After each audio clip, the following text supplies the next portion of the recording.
ipapakita sa inyong materyales. Ito ay isang nagre-replika sa ating tahanan. Sa loob ng tahanan, merong mga kaganapan o karanasan. Sabihin nyo nga kung ano ang inyong nakikita sa unang larawan. Yes, Eman? Ang pinapakita mo sa larawan ay ang mga bata na nagpumanaw sa kanilang patatanda ang mga magulang. Tama. Ito ay ang karanasan na nagpapakita sa atin, o nagtuturo sa atin ng pagrespeto. Dito naman sa pangalawang larawan, ano ang inyong nakikita? Yes, Riri? Mag-ina po na tinuturuan na yung anak niya mag-aral. Yes, tama ka dyan.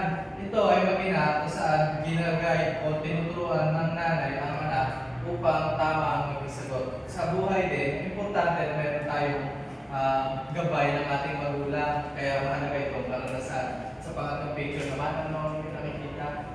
Yes, Miss Blada? Ang pinapakita ko sa larawan na yan ay isang pamilya na nagdarasal. Tama.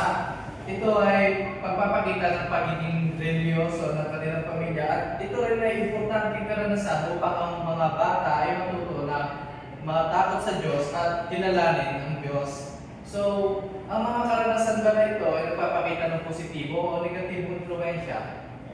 Yes, Ms. Grace? Ang mga karanasan po na nabanggit ay nagpapakita ng positibo influensya. Tama. At ang mga influensya ito ay may kinalaman sa ating tatalakayin ngayon na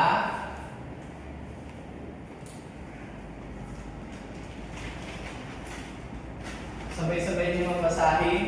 Mga karanasan ng pamilya na may positibong influensya sa sarili. Magaling. Maraming salamat.